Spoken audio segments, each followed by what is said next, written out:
something, by the way, you really want to go with, to be honest with you, because it's so principle based. You could talk about how in this economy, more so than when this book was written. At the end?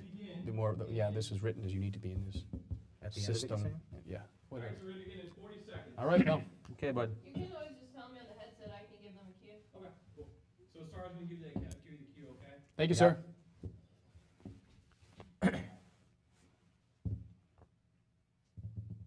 So this is what news people feel like, huh?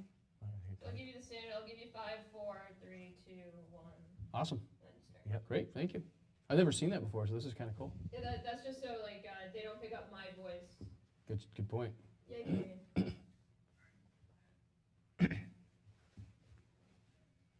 Where am I looking anyway? 5, Straight ahead. 4. Hello and welcome to a most unique taping of the Beantown Business Review. My name's John Goslin, one of the producers and co-hosts of the show, and our other co-host, Paula Rajan, is not going to be with us today. However, we do have an esteemed guest in here that I'm excited to share with you, and if you are watching this on local television in the Watertown, Massachusetts area, you kind of know what the Beantown Business Review is all about. However, if you're not from the Boston area or the Beantown area and you're finding this on the internet somewhere, you're in for a treat. Because what we are going to do today, my esteemed guest is Eric Henderson, by the way. Glad to be here today, John. Absolutely. And we're just going to really have a casual conversation and demystify a lot of information. And as you can see, Eric and I have brought some books with us today, and we're immersed entrepreneurs. And the funny thing about what Eric and I are most excited about is not only are we colleagues and associates in the business world, but we're also best friends. And so thanks a lot for coming on today, bud. Hey, thanks for having me. This is awesome. We've been trying to work a way to get you on the show for a couple months now anyways. Yep. And Had to wait my turn. yeah, exactly, right? Create an urgency, which is a good thing. That's right.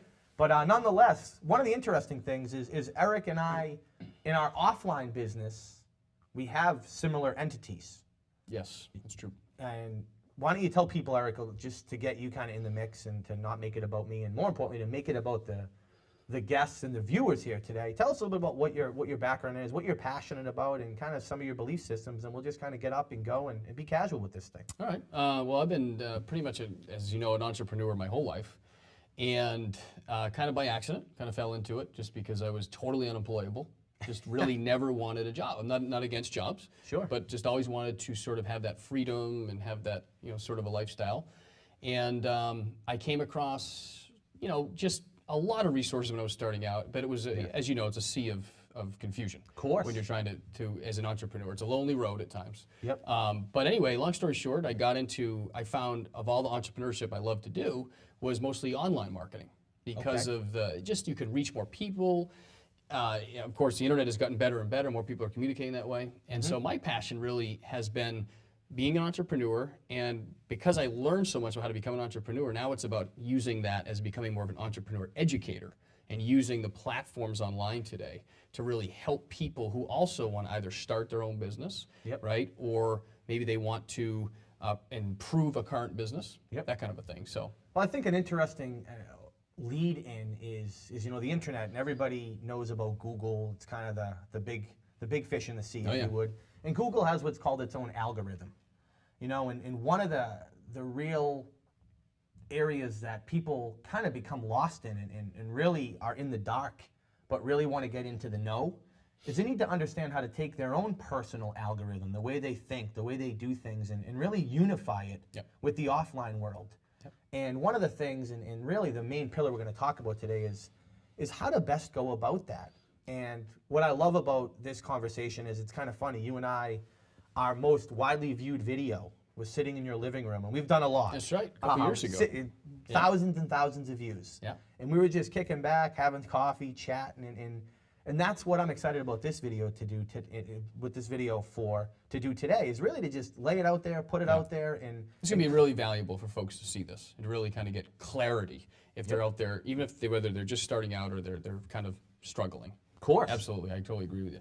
So diving right in and to really get in layer by layer by layer, what do you believe is the most important thing that people must do when starting a business or around a passion or possibly a strength? Great question. Well, okay, so today, more so than ever, this might have been a little more difficult before the advent of the internet and all the tools we have today, where you could really reach a worldwide audience. But today, the most valuable thing, which is an amazing thing about the internet today, is that anybody can literally build a business that is sort of an extension of them, right?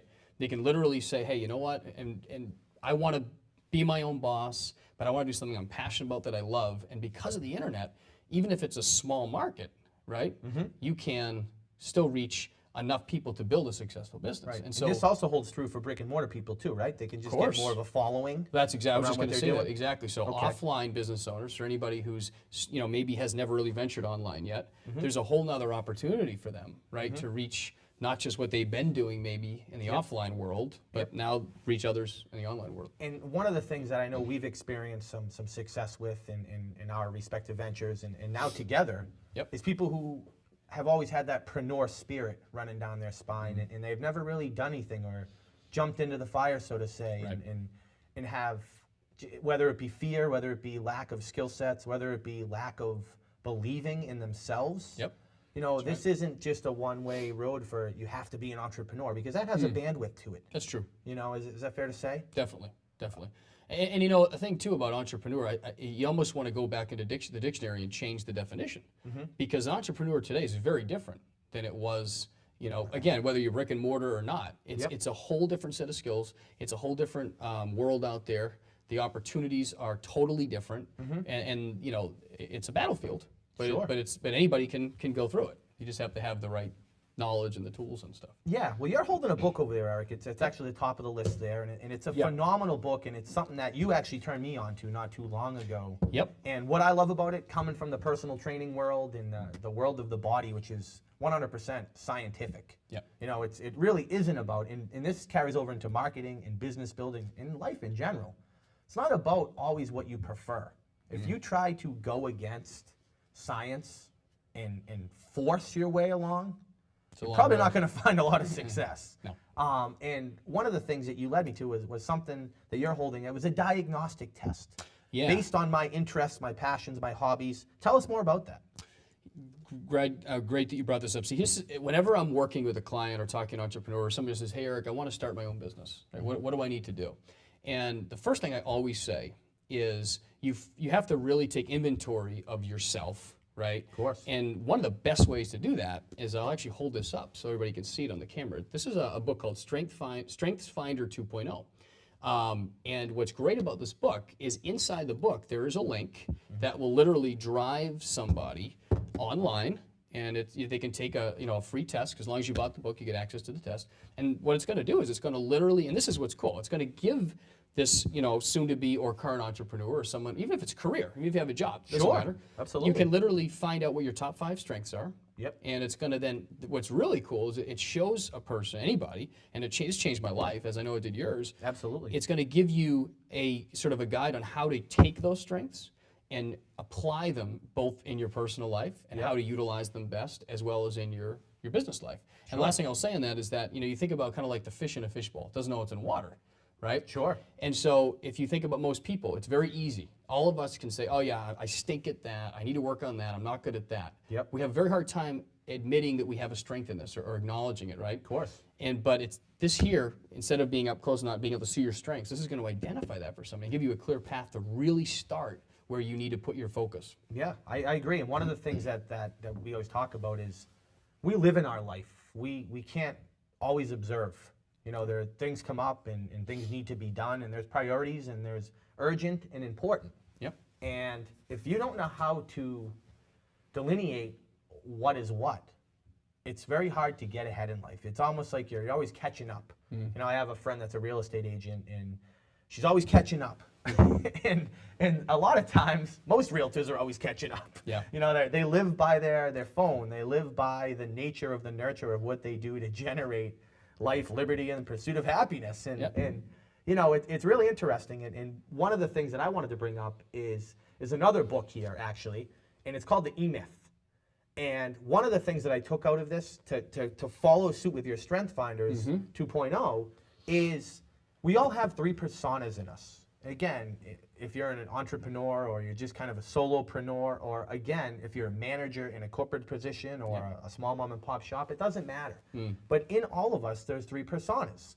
And one of those personas is the manager. You know, they're mostly focused on the past, what worked for them, and what got them to where they are today. Okay. And the second persona is the proprietor, the doer. What am I good at? You know, the butcher, baker, candlestick maker. And we've had a lot of guests on the Beantown Business Review that actually we had a baker. So that kind of joke went hand in hand and it was good. But they're very good at what they're doing right now. And the third dynamic and persona is the futuristic person, the entrepreneurial spirit. And unfortunately, it kind of gets snuffed, almost like a candle gets snuffed. And because people are managing what they have and what they don't want to lose, you know, God forbid. It's a lot at stake. Yeah, there's a lot of pride there. There's a lot of emotional connectivity to where they came from, especially in the old age businesses where they didn't have any internet presence. And that's really the daunting aspects. So they keep on keeping on the way they've always done, but the way they've always done isn't the way it's going to be. Just ain't that way anymore. Not to be kind of a renegade slang guy, but at the end of it all, you really need to focus on the future. And unfortunately, 10% of the time spent in the people doing this for a living, 70% of them are working right now, 20% of them need to manage what they had, and only 10% of their existence focuses on the future. And I think that right then and there is why the marketing spike, you know, whether it be social media managers or search engine optimization, SEO for people out there who may not know what that means, web developers, the whole world of this whole new economy has opened up, and it starts right there. And again, I know there's another book, it's next in the pipeline, that has really kind of opened the floodgates for people to really want to take massive action in that way. And, you know, believe what you want, but this book was instrumental to me. But just tell us, Eric, what are people really looking for on the majority, when people you talk to, you find, what are they trying to achieve with their entrepreneurial endeavors? It's a great question. Again, whether it's brick and mortar, they've been doing it a long time or not, right? If you're starting your own business, if you want to be an entrepreneur, the chances are it fits into a few categories. And at the end of the day, I find most of the entrepreneurs I work with, I want more freedom. I want to call my own shots. You know, and a lot of entrepreneurs honestly become entrepreneurs again because they feel they can do it better than the guy they used to work for. Of course. Right? Yeah. But either way, they probably can many times. That's true. Probably that's why they started their own business. Right? And became their competition. Right. But my point is that, and this is the 4-Hour Work Week. It's another great book. Now, a lot of people might go, the 4-Hour Work Week, what the heck's that all about, right? Some type of pipe dream or something. Right. And the reason this could even exist today is because of technology and because of outsourcing and outtasking, all the things that we won't get into and sort of bore people with. But my point is that most entrepreneurs today are looking for more freedom, more life, right? Yeah, absolutely. And sort of a balance. I guess that's the best way to say it. It's like, have a business with having a life. You know, and that's what I'm passionate about. I'll give you a quick thing, and we talk about this all the time. You're a dad, I'm a dad. I often think to myself, can you imagine if, a great example was, I remember Steve Jobs, there was something written about Steve Jobs, and they talked about, imagine if he had grown up in a family where everybody pushed his dreams aside and said, you won't amount to anything, and he didn't, right? And he never created the stuff he created, okay? Or other people that maybe just didn't do what they end up changing the world with, right? And so it's like, the more freedom we have as individuals that a lot of times entrepreneurship can give us, the more we're able to truly pursue our passion and add to the world. That's why we're in this value-added economy today. The last thing I'll say in that is that, you know, we get paid today based on the value we contribute and the contribution, not just on the trading time for money anymore. I think people are starting to say, this isn't fulfilling, right? That's a huge word. Along with, you know, working hard for working hard's sake, isn't returning any investment many times, because if you look at it, you know, people are working paycheck to paycheck, and you know, they're looking for a second stream of income, or they're looking to diversify their interest pools, or they're looking to, again, stay into the online world, they're looking to be part of a community at large. That, you know, are you a Yelper? Are you a Facebooker? Are you a tweeter? And everybody's trying to build communities, and that's what Facebook fan pages are about. That's really why social media came out. And one of my strengths in Strength Finder is individualization.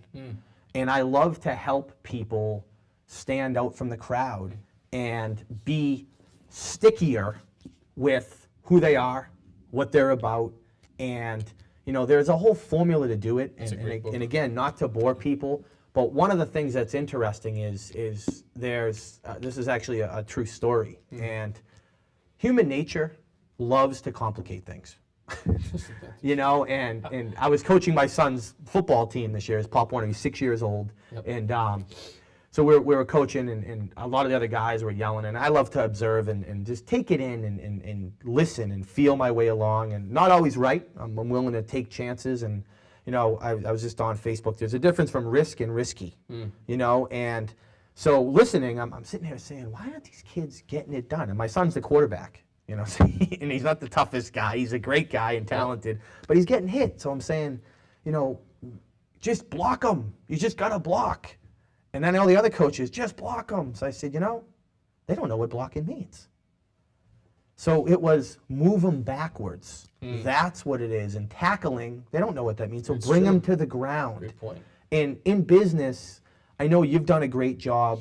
And our intention here in this show is to really take what could be an abstract thought process and break it down and simplify. Overwhelming thought process too, right? Absolutely. Abstract and overwhelming. Which cripples people so they don't take action. Totally. And they end up falling back to the doer or the manager, and they never go forward thinking and futuristic. That's right. And it's hard to do. And in fact, one of the things that I did personally, not ashamed to say this, I'm divorced. And there's a lot of people out there, and I don't have a disease, or it's okay, But at the end of the day, I needed to switch gears in my career, and I actually read the 4-Hour Workweek a couple years ago, and delved into marketing because it went hand in hand with the science of achievement for me, with the fitness thing. So I got it. Yep. And one of the reasons I'm wearing this hat right now.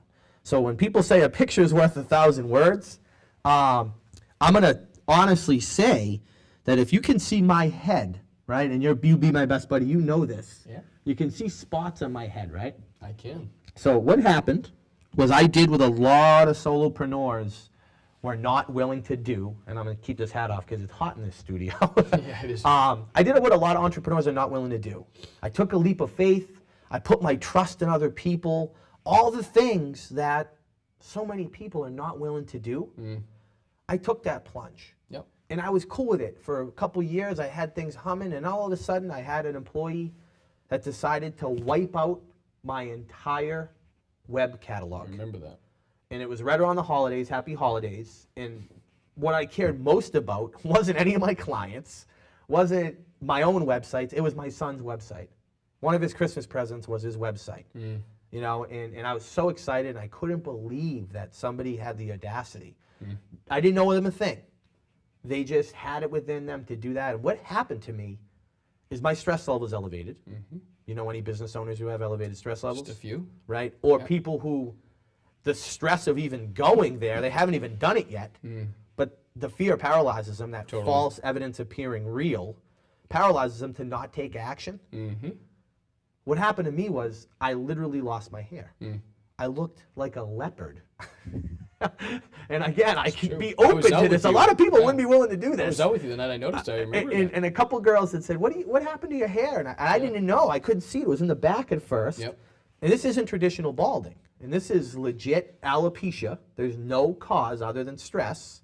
And what happened is your hair follicles stop getting the trigger from your neurotransmitters, and they stop growing, and literally I had patches. Yep. So now I'm getting shots in my head, and all this because I wanted to do the entrepreneurial thing at a different level. I mean, who would have thought? So basically, you want to save people from having to lose their hair. Yeah, so that's what you and I have done, and that's what's great. And more importantly, as we segue and move forward, what are some tips that you can offer some people, whether you want to reference some books here? Again, this isn't all about information. Share some stories. I mean, whatever you feel is most relevant right now, and then we'll kind of get everybody back on track and wrap up this show and leave it with a nice, clear, concise call to action for people to really go ahead and do different. It's okay. Yep.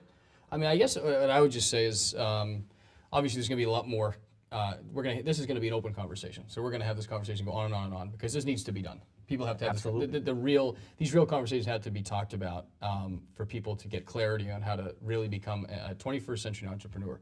But I can tell you, though, if I could pass one thing along, right? You know, I have those well-known, the 27 keystone business principles of the 21st century that people have to adhere to. They have to. Not negotiable for the most part. Non-negotiable. Right. And the number one is, and it's number one for a reason, because the other 26 won't matter, is discernment.